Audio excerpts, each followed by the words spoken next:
Hey everyone, and welcome back to Skyblock. I got a lot of great feedback from the last episode on how we're gonna build the new mob tower killer thingy. But for now, I wanted to show you this. So I've been feeding carrots in, and you can see that we're having a few glitches. Like somehow there is a baby villager here, and there is a villager that has escaped. I have no idea how. I have been I'll break this glass out, I'll throw in just a ton of carrots, and you can see I've already got some here. Like, we have this green villager that we just need to trash. That sounds a little cruel, doesn't it? We need to just trash this person. We just need him to not exist anymore. And I also have this white villager, which is a librarian, that I need to do something with. So regardless, okay, so let's go ahead and start off. Man, I don't know a good way of doing this. I was thinking like maybe we put in like lava buckets or something like that, but I really just think that that's gonna be the best bet. And yeah, see, okay, so that did open up. There was also a thing where like this villager didn't exist at one point, but then I had villagers over here, and like that just doesn't make sense. I just don't know yet. So, with this librarian, oh gosh, that is fantastic. I'm just like, okay, we'll just trash this guy too. But what with that kind of trade, and I mean, it's a librarian, so we need the paper trade, right? We're gonna have to, but my goodness, man. Okay, so here's what I'm thinking. Maybe we can just be like, yo, buddy, can I push you into the hole thingy, please? And will you just stay in the hole for me? Yeah, and you just stay right there. Don't move. Did that work? I'm like looking around. Did anybody see that? That was incredible. I'm surprised. Oh God, I hit buttons too many times. Okay, I'm surprised that worked as well as it did. I'm gonna be honest with you. I think I have a few more glass panes. I sure do. And remember, we're able to get the glass by trading, well, with villagers to be able to right out. Y'all understand. Y'all get it. So a couple of things here is okay, well, first, I got a bunch of great feedback, like I said. We're going to be working on that just over time. I don't really want to dedicate a whole episode. Apparently, there's an H at the beginning of episode. I don't want to dedicate a whole episode to it because it's just going to be mind-numbingly boring for me, and I can't do that. So for now, okay, I'm going to go get some emeralds, and I want to do some trades with these villagers. Alright, so I'm back with some emeralds, and like, this guy looks like he's escaping, doesn't it? It looks like he's out. How is this possible? What's going on here? Is this, I mean, we just put you in there. I want to boop him backwards, but like at the same time, it's clear that he's only being held in by this glass there. So like, I don't know, on world generation, because I was technically popping around between worlds to be able to review what type of, you remember whenever we came up with the list of villagers that we want, we did that in a creative world? Well, I went back to that creative world to revisit the list of villagers that we want, and so I've since left this world and come back, and now he's doing this. And it's like, what do I do? I mean, I want to punch him back into place, but I also don't want to punch him because it's like, dang, I don't want my villager to die. Well, I guess we can do one thing really quick, is like I can punch him back into place, and then I can try to do, this is something that, oh man, I wish I had the name of the comment. God, you know what? I'll just check it in like 2 seconds. 2 seconds. And of course, it's raining. And of course, whenever I get back, he's fixed, but I checked the comment. Deadly Derplock made a good point last episode. He said that there was no need to make the healing potion. Trading with villagers gives them regeneration, so you could have just traded with him to restore the health. So I could have punched him and then opened up a trade with him, then got the emerald, done the thing, and then as long as that particle effect happens, that gives them regeneration. So, you know, I could have just, whenever, instead of right here, instead of me running around like a chicken with my head cut off to go get the splash potion of healing to be able to push him into the thing, I could have just traded with him, and then everything would have been fixed. So anyway, he got a new trade. Books, I don't know if that was a good book trade. I don't actually remember what the good trades here are. So anyway, what I want to do is we have 2 weaponsmiths here. And so we're going to do some trades with these weaponsmiths and see what sort of trade is given to us at the very end. We're obviously going for the best weapon. That seems pretty self-explanatory. Just a sharpness 1 sword, 8 iron ingots per trade there. That's not bad. Trade that. That guy's throwing carrots. Like I said, I keep throwing carrots in there in order to encourage the breeding. There's the diamond. Ooh, Bane of Arthropods. That is junk. Let's go try this guy. So we're going to do the same thing. Take the iron axe, which I'll probably just chuck off the edge here, to be honest. And I did actually bring some stone blocks with us, so we could fill all this in a bit. I'll do that off camera, though. It's not that big of a deal. Knockback versus sharpness, but this is the iron sword, so, like, we really don't care. We're really going for, like, some sort of pro high-tiered, like, sharpness 2 and breaking 2 sword. I know that I've got that great sword down there. Okay, sharpness 1, not bad. Fortune, unbreaking, efficiency. Did this guy even give us a second trade? Did I not check that? It did. Oh, just unbreaking 1. We have a villager that's drowning. Okay. So this is fine. I'm sorry about the villager that's drowning. So we need to kill him. We have a better trade villager there. That villager's still doing good down there. So I also need to get rid of, and I'm looking at this sheet that I've got this written down on. I want to keep a shepherd and a farmer. And this is a Fletcher. Now, the reason we're not keeping a Fletcher in comparison to a shepherd is, like, shepherd, yes, is technically a worse string trade because this is worth 4 wool, and that's... So, essentially, this is 16 string versus the other trade of being 64 string. Obviously, 16 string is better, but the problem with a Fletcher is their secondary trades are not nearly as good, where, like, this guy, I can use him to buy all the different colors of wool, essentially acting as dye. And then, like, villagers do have a chance of locking up, and I don't want that to happen, so this guy is going to be go bye-bye as well. Except, because of the bouncing that I just caused, I think it glitched the thing up here. It did. That's supposed to be off. Interesting. I mean, it's not the worst in the world, but this is supposed to be like that until a villager lands. So, like, I guess that's something, a quirk with the design. Maybe I can work on improving it. I don't know what I can do about that, though. So, anyway, now we have the farmer. We have a good librarian. We have the shepherd that we want. We have a good weaponsmith. We have a leather worker. We don't want a leather worker. We do want a butcher, and we've got one of those over there, and that lets us sell the raw chicken, which we're getting out of the chicken farm. So we need to also kill the leather worker.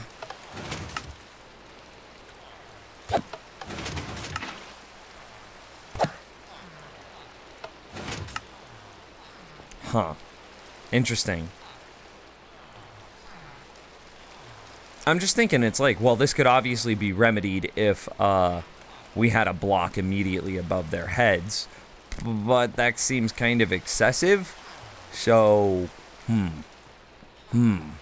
Anyway, okay, so I want to get some more stuff done. I think what we're going to do next is make some modifications to the fishing farm.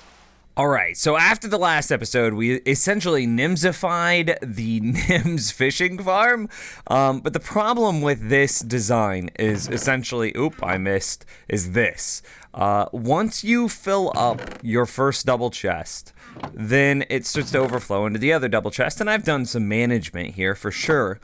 But then all these stackable items continue to just stack here, and like, obviously I could stack these up a little bit better.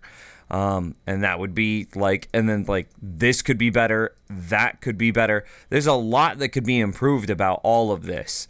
And so, I mean, just problems, right? And it's not that it doesn't work, it's just that it doesn't work as nicely as we want it to. So we're gonna make a couple of changes here. Actually, I need a couple more blocks before we do this, because I don't feel like falling off the edge of the world. I don't know about you, but falling off the edge of the world is not in my agenda for today. So we're gonna just add some blocks here onto the side. Okay, so then I want to take a block here and put a torch here. Yeah, that's weird. I don't know why that happens. If anybody has any ideas on why that happens, I would be so interested in. It doesn't make sense.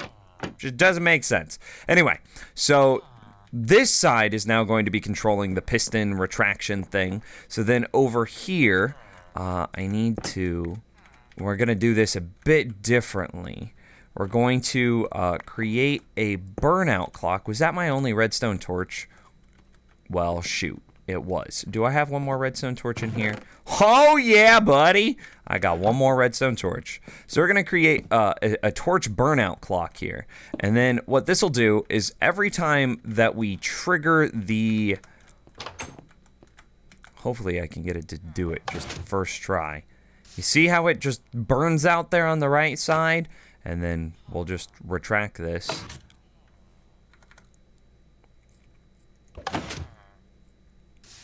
And because we're not hearing any one of those clicks, that means it's moving items each time. So this will now trigger every time we cast. It's going to get triggered. I think it's 8 times that a burnout torch fires before it burnouts, right? So it'll get triggered 8 times per every 1 fish we catch, and thus it'll empty this dropper. So I mean, just fantastic, just fantastic. And then everything else will continue to work exactly as it was. So easy peasy, simple fix. Huge shout out to James Worgle for like pointing out the inherent flaw in the old design. Much love, man, much love.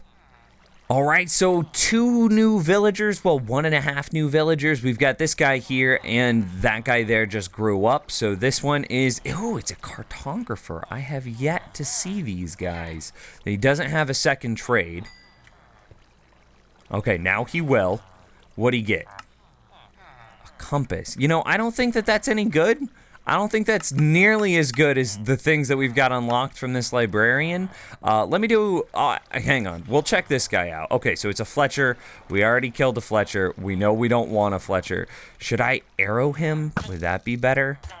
Probably, because he'll now burn. Okay. Yeah, that was a lot better. So then... Yes, I think we're all good, right? Farmer... This is good. We've got this guy, that's our shepherd. We've got our weaponsmith here, and then we've got 1, 2... Well, we will have 3 open. Well, wait, hang on. Before we shoot this guy in the face with an arrow, let me go see what a cartographer can get. So I've got bad news. Cartographers, they could be great in a traditional survival world, but not in Skyblock. Not in Skyblock. They sell like woodland maps and ocean monument maps. Well, I don't think that we're going to be finding too many generated structures in this world, so he just does nothing for us this playthrough. Also, I've started to finish off the walls here. I have the side rooms done, I think. Well, I messed this one up. On their way to being done, at the very least. So something like this, then we can put chests, that we can turn this into storage, and we can just use this space for something, anything, I don't know.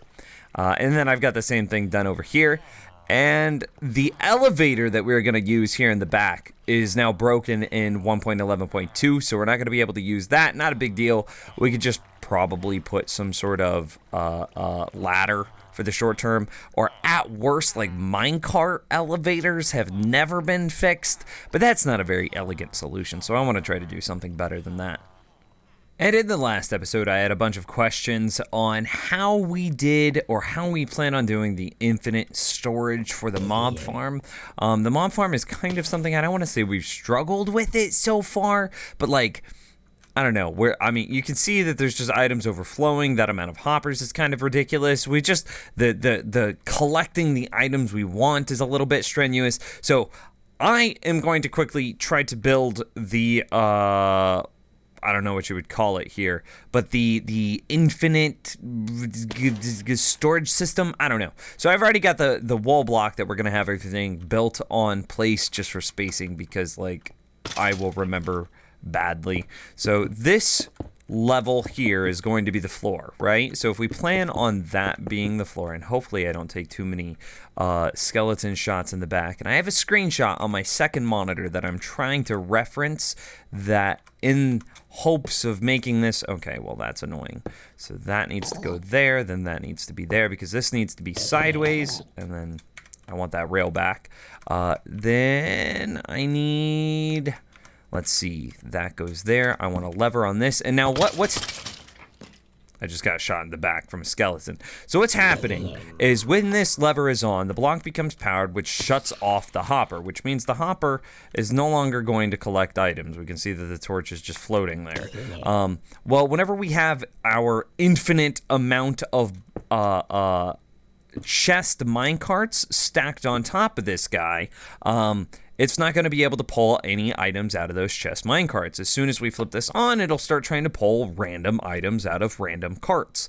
Well, if we then fill this hopper up with only the exact item we want, we've got arrows here, so if we say arrows, it will pull only arrows out of all of those chest minecarts, and thus create a filter in a world where you can't build filters. So it's kind of cool. Yeah, that's the plan. So I'm going to continue trying to build this. I need a regular chest. And this isn't meant to be like a tutorial or anything like that. I just wanted to show you guys how it kind of goes together, what we're trying to do, just stuff, right? So that way you have an idea.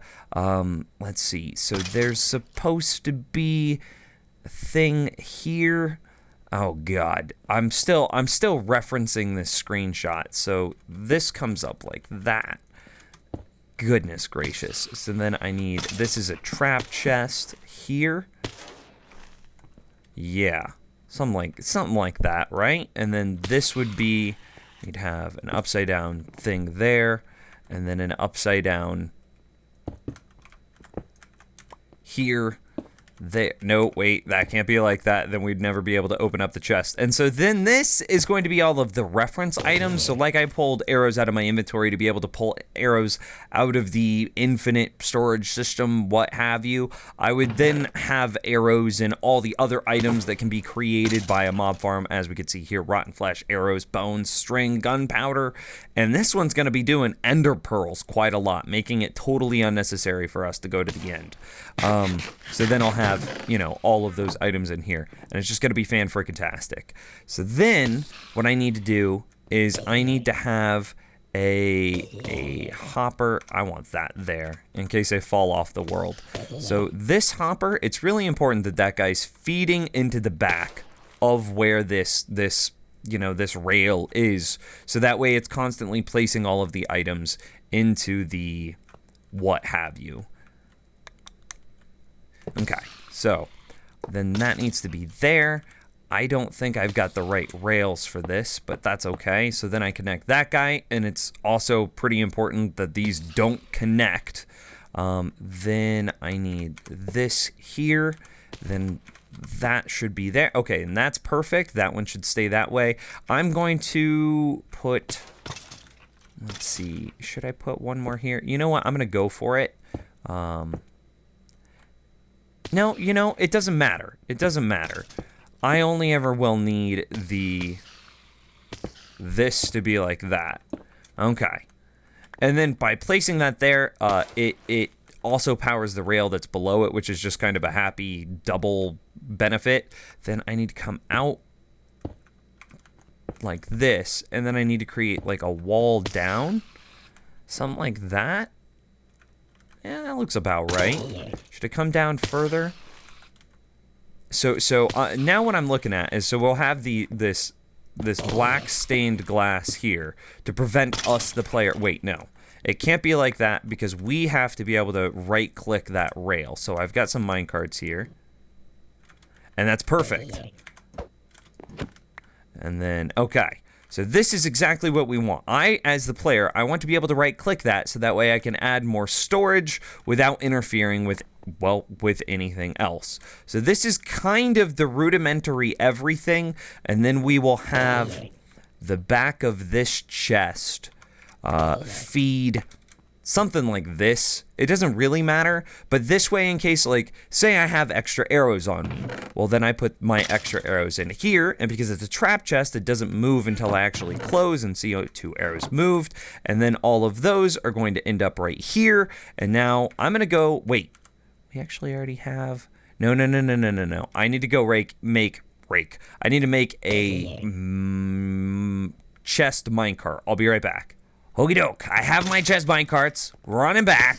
So then all I would do is I would just place the chest minecart something there. You can see that it falls, it snaps into place. We minecart chest again, snaps into place. Then I put my 4 arrows in here, and again, they don't move because it's a trap chest. And then my 4 arrows will end up, and hey, I actually managed, I had a 50-50 of getting the right minecart with chest. So then there's my 4 arrows. Now, say I wanted to withdraw the stone bricks equivalent. See, right now, it would be pulling out all the stone bricks. But then say I wanted arrows. So then I would put arrows in here. We unflip it, and there's our 4 arrows. So we have the original row that we created, and then the 4 there. So there we go. That's how it works. It's going to be pretty awesome. So this is going to be the storage system that we use to manage all of the mob drops. Something I'm a little scared of and that you guys might be able to help with is, like, there are obviously trash drops like gunpowder. We just need to get rid of every piece. There's no reason to have gunpowder. You can't make TNT. And yes, we technically could make fireworks or like rockets to boost elytra, but we can't get elytra in this world either. So, thoughts on how we would trash all of the gunpowder? Anyway, I want to do one more thing. I also had a lot of comments, and I'm just going to scoot a little closer here, on how we're going to make that much magma. Well, we have the blaze type farm. We have the nether fortress farm in the nether. We then get blaze rods from it. We turn the blaze rods into blaze powder. We take the blaze powder, combine it with the slime balls that we get from the slime farm. We get a ton of magma cream. We then take 4 magma cream and we get 1 magma cube or magma block. So it's going to be a little bit of an intensive process for sure. I make nothing about that, but it'll be worth it. Promise. And so then, like, let's see, if this is the center, I remember how far it comes out. It comes out 1, 2, 3, 4. So then it would be like right here, I think, is the spacing that we're going to have on it. Oh, that is the wrong tool. Because if this is the floor. Okay, so I'm 1 block too high. But this will be the spacing, I believe. Again, there will be the center. And then 1, 2, 3, 4, and then it would be on the 5th block. And then, you know, this is going to be a huge thing like this, and it'll be 2 deep like that. And then we're going to do the same thing on the other side. So it was just 1 block out, 1 block up, and then it would be 2 deep, and then just a bunch of blocks like this. And then that's going to be how we kill. It's not going to be that we're going to still kill them mostly with fall damage, but just on the stuff that doesn't die to fall damage, aka everything with feather falling, or chicken jockeys, they'll burn on the magma blocks. And that's how we're going to do this new mob farm. Again, I would love any feedback that you guys have on the gunpowder, but that's going to be it for today's episode. Wait. I have one more thing. We got one more villager. We got this guy. Butcher, he sells chicken at 15 per emerald. Villager, he sells chicken at 18 per emerald. He gonna die. Okay, now that's the end of the episode. Thanks so much for watching, guys. Is this a new blacksmith? Oh, it's an armorer. Sweet. Okay, well, thanks for watching, guys, and I will see you guys next time. Bye.